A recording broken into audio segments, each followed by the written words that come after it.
Yeah. Hello, everyone. A warm welcome to this session today at GMATWhiz. We always want to bring you success stories of students who have done amazingly well, not just on the GMAT, even in their MBA journey. And today we have one such student, Suraj, who has not just scored 740 on GMAT, he has converted Kellogg and he's going to join Kellogg this year.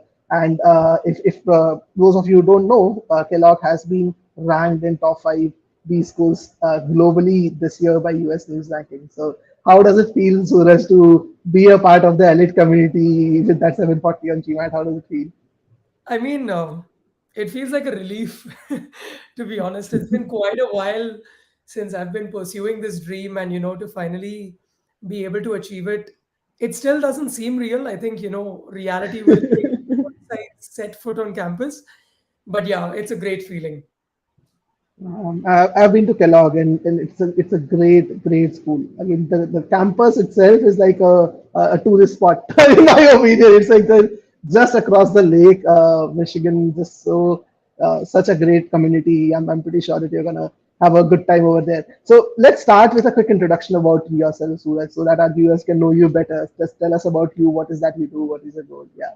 All right, sure. So, my name is Suraj, as you guys already know. Um, I've been brought up in Bombay, studied finance in my undergrad, and then I spent about 2 years in the financial services space. So I worked Okay. with, two major financial services companies, both of them globally well renowned. After which I pivoted and I started working at a startup in Pune over here. The startup is in the energy space, and what we're essentially trying to build is an energy e-commerce platform for the globe. And over here, my Mhm. personal role is working in the founder's office on business strategy, on various sales and marketing initiatives, and on leading our fundraising as well. So that's a bit about me. Outside of this, an interesting fact is that I had already, kind of secured an admit to one of India's leading B schools while I was in my Okay. undergraduate college. Okay. So I'd already applied to the Indian School of Business and I'd gotten through their YLP program. Okay. And Okay. it was only during my time over here at the startup that I'm working at where I kind of actually made the decision to forego my admit over there and decide to really try to, potentially shoot for something much higher. So yeah, Okay. that's just the general introduction. I'm happy to dive into anything that you want to speak more specifically about. Sure, Surya. So that's an interesting fact that you actually thought of like ISB YLP is a dream for many people, and then they end up joining ISB. So when we talk about Kellogg, we'll definitely talk about this angle as well. Why did you choose Kellogg by over ISB YLP as well? But yeah, let's first focus on your GMAT journey. So when did this thought of GMAT came into your mind? Like, well, what was that you did initially? How did you start? Let's just run us through that as well. Sure. So I think I was introduced to the GMAT again, when I was in my undergrad studies. For And back ISB. then, yeah, so for ISB. So back then, I, yeah, GMAT Club was a great resource.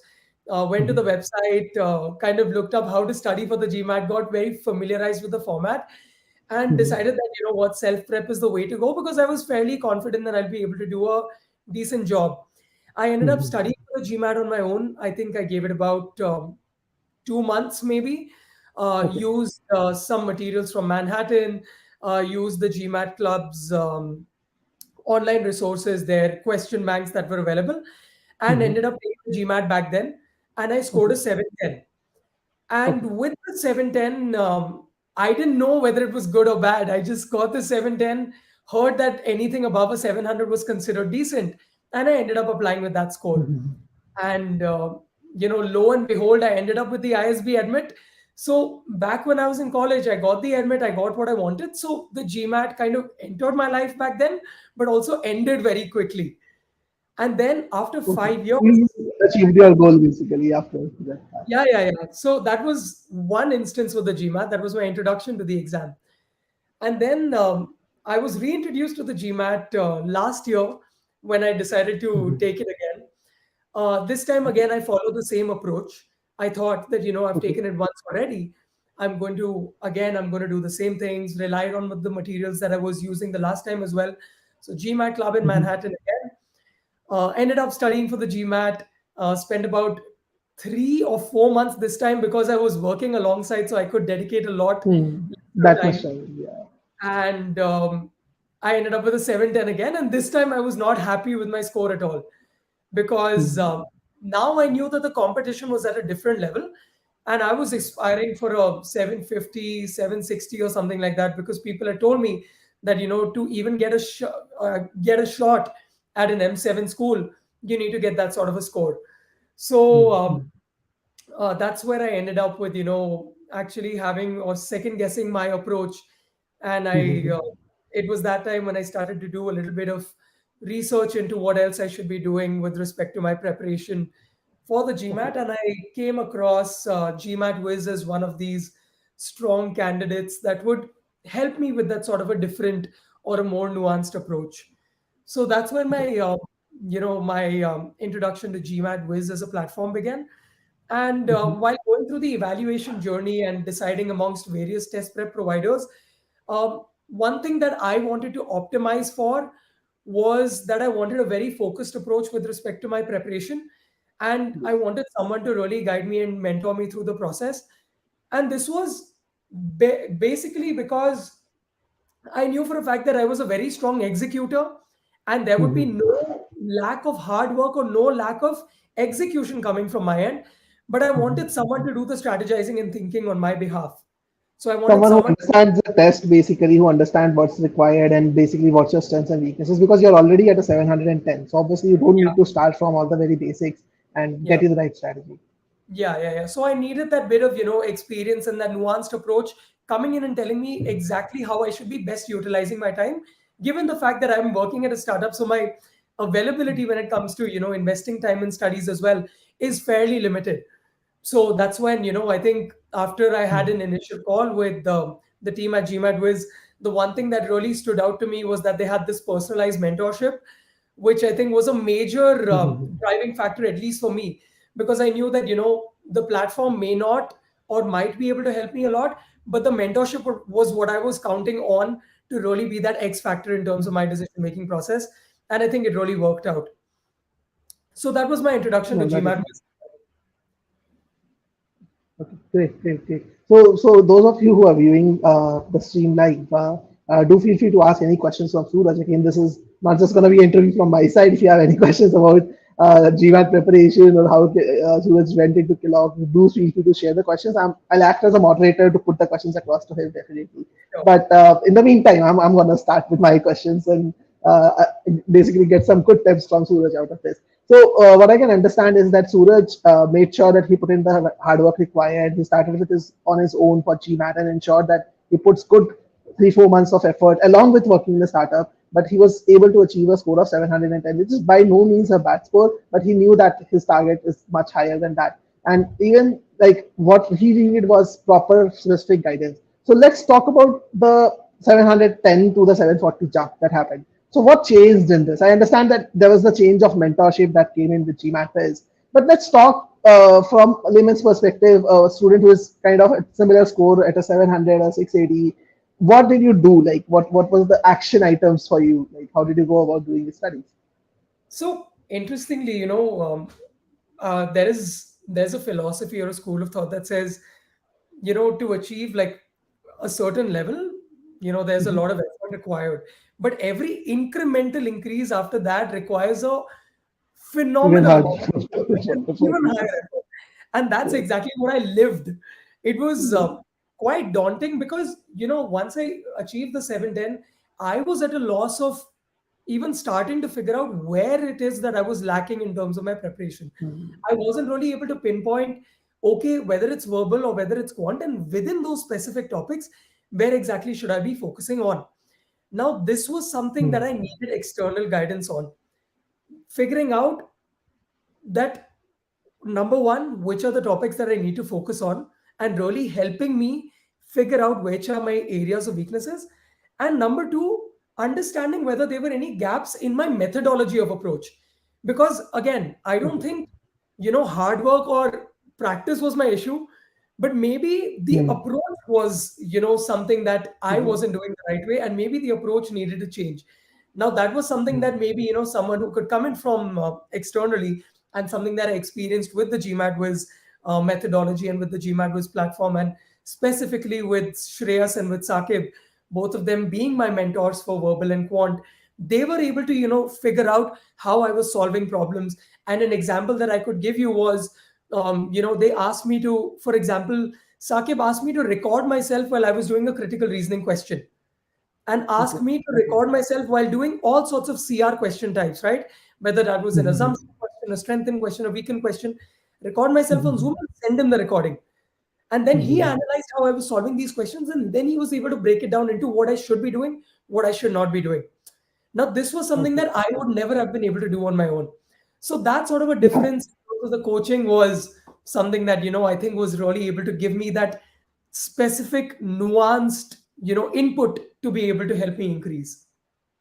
Okay, very, very well put actually. So that the fact that you talked about that percentile thing, that when you are from a 710 to 740, that looks like a 30-point jump, but probably that 30-point jump is what takes you about the similar amount of effort that one requires from 500 to, let's say, a 650, maybe the same amount of effort, because it's that minute thing, that minute change that is needed. So you talked about this mentor, Shakib, basically, and Shubhankar, Satyam, Shreyas talking to you, helping in you understanding where you're going wrong. And you talked about this approach as well, that you have to change your methodology. So very important takeaway, guys, for those of you who are watching this and will watch it later as well, that it's not just about conceptual gaps. It's not just about you looking at, okay, I'm getting questions from assumption family wrong, I'm getting questions from modifiers incorrect. So it's not just about that and just making sure that you get more questions to practice on that particular topic. It is very important that you start looking at how you're actually doing questions. Because if you're doing it the wrong way, you will not even realize that. And if you're doing it the wrong way, you'll continue doing that for even X number of questions that you practice. You'll never improve on it. So that's a very, very valid point, Suraj, you mentioned. So any example that you can take, like you talked about critical reasoning in particular, but can you tell me that one nuance, any small thing which your mentor noticed that you were probably not doing right, and then that you changed and that impacted your score significantly? I mean, again, I'll have to think about this in terms of It was specifics long because back, yeah, almost 10 months back you did this, yeah. quite a while, but you know, um, at least with respect to CR, I remember that I wasn't really breaking down the problem statement into the premise, then the conclusion, and then trying to Hmm. figure out what is the gap between the two, right? Which is the unstated Hmm. assumption. Hmm. And my Hmm. approach was very simple. I would read it as a block of text. I considered myself fairly good at English, and I thought, okay, my Hmm. logical reasoning is fairly structured, right? And I would approach it like that. But Hmm. this the fact that I'm supposed to break it down into these blocks helped me understand or discover at certain points where I was maybe skimming over the assumption. I was not really Hmm. categorizing it at, okay, this is the assumption, and specifically thinking about it that I need to, if it's a weakened question, I need to weaken this part. If it's a strengthened question, Okay. I need to strengthen the connection between these two. So that Okay. sort of segmenting of the statements that were there in a critical Statement. reasoning problem was something that I was not doing, and something that these guys were able to help me realize and add to my approach. And since you're a good executioner, you just needed to understand where you're going wrong, and then you obviously put it in the effort to kind of get it done. Okay. So one more follow-up question around that, Suraj. Many people, I also obviously when I say I mean everyone at GMAT is we strongly advocate this approach of focusing a lot on the argument in critical reasoning, understanding it well, or even in a passage, you have to spend time on understanding and reading the passage. But many students have this query in mind that if I spend time on breaking everything into a premise and a conclusion and thinking so much on the question stem itself, will I be able to solve a question in the right amount of time on the GMAT? So what's your answer to that? I mean, to be quite frank, if you've understood whether it's the passage or whether it's the stem of the question in CR, if you've understood it fully, most of the answer options you'll be able to eliminate within a fraction of a second after that. And in the worst of the worst scenarios, will you be stuck with two? But again, that is extremely rare, and it's only if you still haven't understood it fully. But if you've understood the stem fully, I think elimination is a cakewalk. So it's much, I mean, again, there could be different approaches to this. I found it relevant and beneficial to myself. Investing time in the stem and then answer elimination for me was very straightforward. So invest more time earlier, but you then save time later. So that's how Yes. this works. Great, great. So we understand that you identified your application related gaps in different areas. We took an example of critical reasoning, but you did the same for other areas. But so probably how you started was your mentor probably saw how you're solving questions. They helped you in covering the gaps. So then how did you devise the study strategy? Like what was the study strategy? How often did you take sectional tests? Did you go through curriculum as well, or it was mostly question solving? How was it basically? Um, I'm sorry, I lost you for the last 10 seconds. Could you repeat what you said?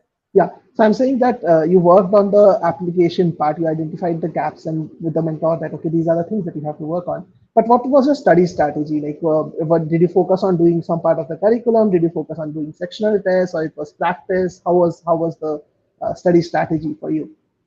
So there were two things that I was implementing in addition to obviously refining my approach. The first one was I heavily used the curriculum for areas in math that Sake pointed Okay, out that I really needed to build my concepts on. For okay, example, inequalities, I went through all of the videos at 2x speed and then solved all of the questions that was there on the GMATWhiz platform. In hmm, addition to this, I think to improve my timing, I took sectional tests on the medium and hard level. I was selecting those filters for verbal. Again, this was to improve timing. And finally, when I okay, was able to bring both my verbal and quant concepts up to a certain level of, um, level of maturity, was when I started to take the full length practice tests. And it's only okay. once I exhausted them, then I was also recommended other resources. Again, some which I were think you outside of. started doing Manhattan questions as well, Manhattan mocks I as did well, where I we did were some scoring Manhattan mocks and the GMAT Club Quant question banks as questions. well. So the GMAT Club Quant tests. Got it. Got it. Got it. So basically, what I can understand is that your preparation was broken down into three stages. So the first stage was where you were working on your application gaps, your methodologies of solving question, how you're actually treating, how you're actually approaching questions individually. Then the Yes. second stage, I'm saying stage, but first and the second one happening in parallel. The second stage was where you're focusing on your weak areas specifically, like your timing related weaknesses, your maybe the areas in which your conceptual knowledge was not great. So you focused a lot on taking tests around those areas, filtering out those topics individually and working on that. And this phase one and phase two happen in tandem more or less, maybe bit of successive, but in tandem more or less. And then the third phase, when you actually worked on all the weak areas and you had gained confidence, then you move to the third stage, which was the mock stage, where you were solving questions and mostly focusing on taking tests. Correct? Right. That's okay. Okay. Any other tips that you want to kind of give to students who are preparing for GMAT, how to score 740? And obviously, we're going to talk about Kellogg and ISB after that, now from now. But just any other tips that you want to give to students? Well, I think one thing that I just wanted to highlight was even though I had a 710 and then I took the GMAT once, I got a 710. Mhm, So the first time I got a 710 was in 2017. I took the mhm, GMAT in 2022 in May, and I mhm, got a mhm, 710. And that's shortly after that I started working with GMATWhiz. Ended up refining my approach, implemented exactly whatever Piyush you mentioned, mhm. and I got a 710 again after 3 months of prep. And Okay. it happens to a lot of candidates, right? That after investing so much more effort, you still end up with that sort of a score. And there's a tendency where you kind of either choose to give up or you convince yourself that okay, this is maybe where my level is at. The best And strategy. a lot of people can convince themselves, right? This is it for me. But Mhm. honestly, not only in terms of being mentors for your curriculum or whatever, but personally as well, I would really hand it over to Sakib because he motivated me a lot, encouraged me to get an ESR, analyze the ESR with me. We figured out that, it makes sense for me to take one more attempt because he was like, you've underperformed because exactly. I mean, you're far better Uh, than this. You've really underperformed and you should take another attempt. Quickly scheduled the GMAT once again for maybe I think 20, 21 days from the date I got the second 710 and I got a mhm, 740. So I think, just one takeaway that I want to give to whoever is watching this video and ends up watching it later in the future. You see, there is a lot of belief that you need to have in yourself as well. I mhm. think the folks at GMATWhiz are excellent in terms of not only providing you the resources and the mentorship and the platform, etc. But a lot has to come from your side as well, not only in terms of the effort that you invest, but in terms of the belief that you carry as well. So yeah, that's my takeaway. So that's very, very critical. In fact, motivation and the right mindset is probably the most important thing that anyone needs. Obviously, hard work is definitely required, but this is something that's very important. And anyone who is watching this, take inspiration from Suraj. He did not give up, even if his score did not match after 3 months of effort. It's easy to say, but someone who goes through it understands the kind of agony they face after putting in that effort and not changing the score. But you have to believe in yourself, and that is very, very important. Okay, thank you so much, Suraj, for the GMAT preparation tips. So let's now focus about Kellogg. Let's run us through the process that you followed for application at Kellogg. How difficult was it? How did you arrive at Kellogg as the target B school? And just run us through that journey as well. Sure. So, I ended up taking the GMAT around the end of August, and I knew very quickly that given the fact that I did not have time for round one, I was going to be applying in round two, and I needed to be very sure of the schools that I was selecting. And in my mind, I also knew that because I was giving up ISB, I wanted to aim for something that was substantially better to make my sacrifice worth it. So I decided that I want to apply to a couple of M7 schools and maybe one or two safety schools. Very quickly decided on someone to work with, because again, similar to how I approached the GMAT, I wanted someone to really um, consult with Polish me, your thought process, polish basically. my thought And process, because I didn't have enough time to think. I was so occupied with my work that after every office session that I had, or before office, I would wake up early in the morning to invest time on applications. So I quickly selected an admissions consultant, worked with them. The first thing that we did was built out my resume, really refined that. And it was a very different approach to building out a regular resume that I'm sure everyone who applies to a regular job is used to. But building a business school resume is fairly different. And it took me quite a while getting used to that sort of a format. But that was the first thing that we what's the difference, basically? What's the difference in building? Again, I probably know it, but I'm still like asking you this question so that the viewers can also understand Yeah. that. Yeah. So, you see, I think the business school resume that you're building, number one, eliminate all sorts of jargon that we typically tend to put in our resumes. So there's no jargon. You simplify your language quite a lot, and more importantly, I think you have to highlight your achievements to such a level where you're demonstrating the impact that your work has, not only on your business but perhaps on the The larger community ecosystem, people, community. industry, or society as well. Now, this was something that I was not used to. And initially, when you're making that change, it is a very big leap that you're making, and it's slightly uncomfortable as well because you're not used to that sort of a thought process. Typically, what we end up doing when we are building out our resume is we list our responsibilities, but nobody lists their outcomes. So you're changing the entire structure of a resume from not Paradigm. listing responsibilities to demonstrating outcomes that you've delivered for various roles or various organizations that you've worked for. So this is one fundamental change that you make while you're building this resume of yours. Yeah, it makes sense. Like ideally, when you are looking at your resume for an application, obviously the AdCom is looking at future business leaders. So they want to see your leadership skills, and one part of the leadership skill is about the impact that you have not just on your business but everyone around you, everyone, Yeah. people involved in the business, like ecosystem, environment, everyone basically.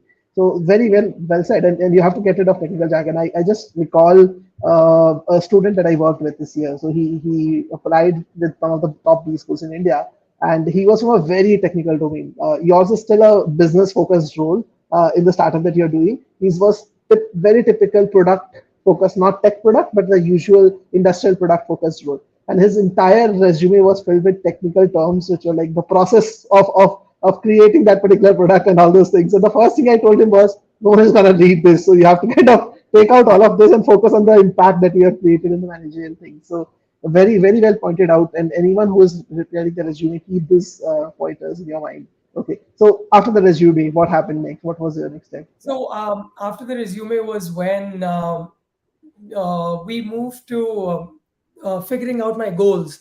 So we Okay. moved to the goal setting process. And Mm-hmm. again, over here, the thought process was that, of course, it was left up to me to articulate my goals and think about in the long term what do I want to do, and perhaps take an attempt at charting out in the short term what intermediate goal would I need to achieve in order to achieve that long term goal. And we came down to about three goals that make sense to me or something that I want to be able to achieve. But then we went through an exercise of really trying to figure out which of these goals makes sense given my previous experience or given my background. Because business schools want to see a linear sort of a trajectory, right? They don't want to see a dancer perhaps just coming or writing in their applications that, what, I was a dancer in the past and now I'm going to become some scientist or I'm going to become an investment banker. It just doesn't. And I think they're also optimizing for career outcomes. So what you want to be able to demonstrate is credibility in your background as well as credibility in your skill sets and ability Awesome. to achieve the To goals that think you are. through basically about the entire journey, basically overall. As well. Yeah. So we moved to the goal setting process, clearly articulated what my long term goals and my short term goals would be. After we were able to narrow down those, was when then we moved to the school selection phase. So this was, step number two in the application journey. Okay, okay, great. So all of you who is watching this, please understand the process. It's not just about okay, you just pick a random B school and you shake up essays for that B school and you start writing down the answers to those essays.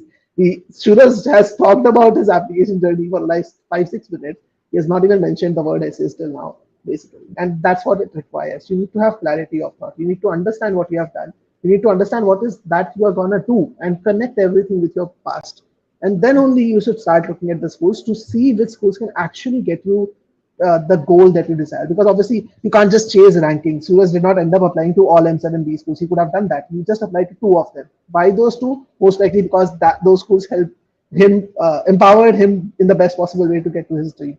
So it's very Yeah. important to do that. And then only, I guess, Suraj, you went to the essays, right? Or did you do anything before the essays also after school selection? No, so after goals, school selection, again, the school selection was logical because it's only once you've articulated your goals can you really now map out which schools will help you achieve those goals.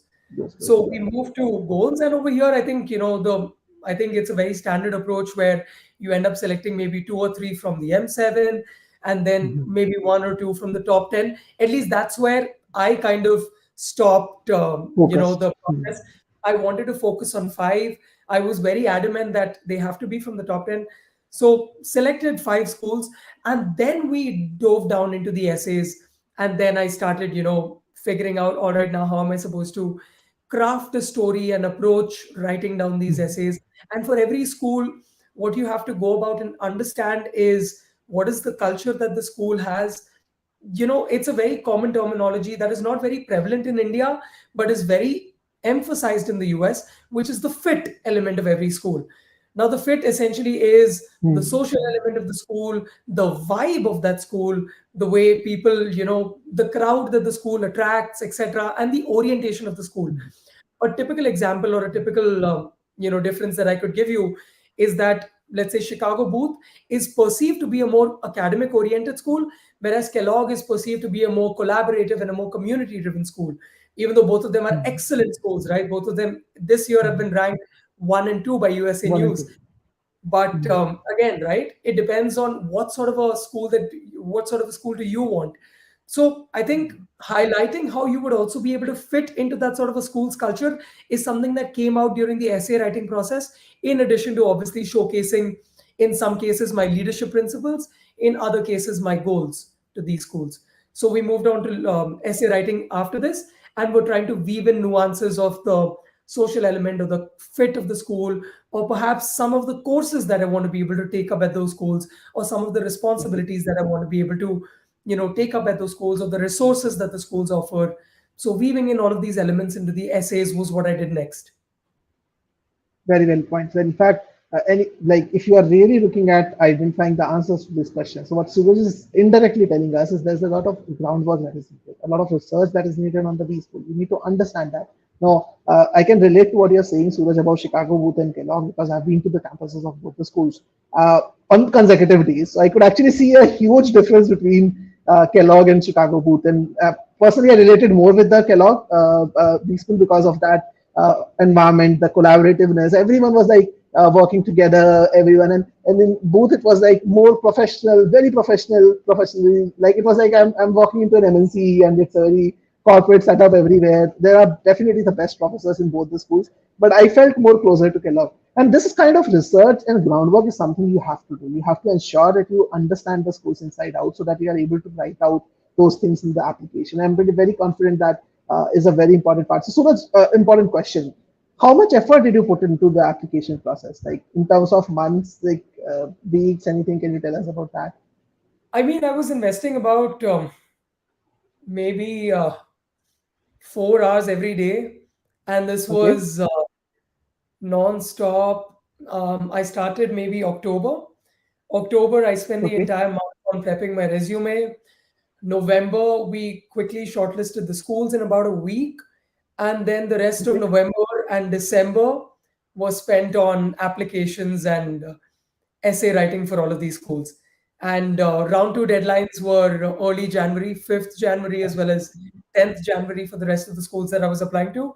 So I would say about 3 or maybe 2.5 months of 4 hour Rigorous days 4 hours a day.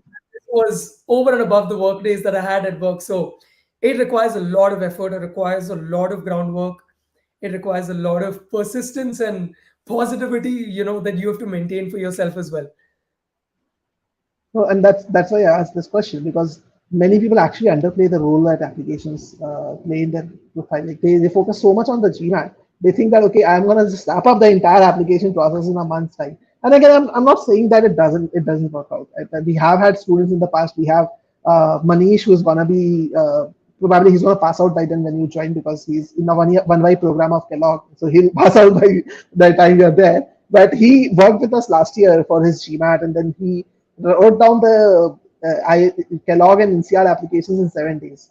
7 days just. And Wow. then that like super crazy. He was selected in both the programs. But again, there are people who do that. But ideally you will find more of them failing than succeeding in that kind of scenario. So you need to Yeah. definitely plan for the application. It's the most important thing. And I'm pretty sure, Suraj, that 4 hours daily is easy to say, but anyone who is working in a fast-paced startup, someone like you who is in that space, and you are also looking at raising funds and all, that's a very, very difficult space to be in. And then 4 hours daily for 3 months is a lot of hard work. Good that it turned out well. Like you're joining like like now it's ranked to B school according to US News. So that's really really great. So any closing tips for students on the application? Like how should they work on the application, or any tips around that as well for students? You see, I think I'm not going to get too preachy. What I would say is start early. Don't be like me. I ended up applying in round two. I think apply in Okay. round one as well. Give yourself a fair chance at this. Even Mhm. for round one, considering the fact that the deadlines are going to be in September, perhaps a good time for you to start off maybe thinking about this process. If you're already done with your GMAT, would be now. And perhaps if you want to work with someone, perhaps even start looking into consultants.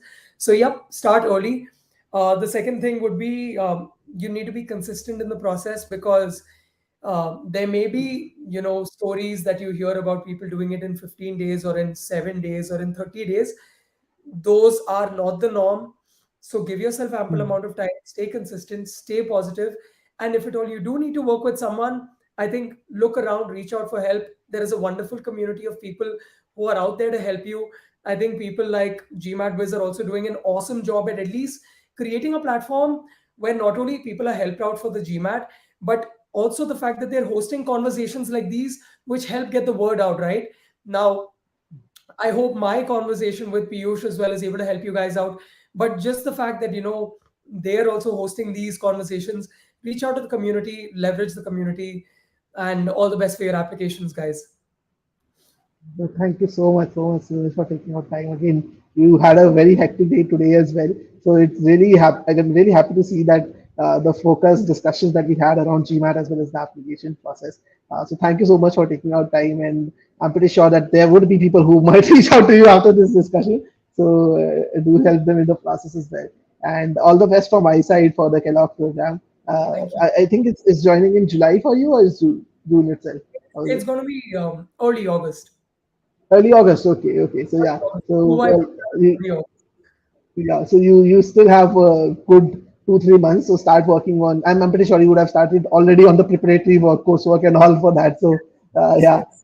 Well, get going, enjoy the journey, and feel free to reach out if you need any help. Like always happy to ab- help.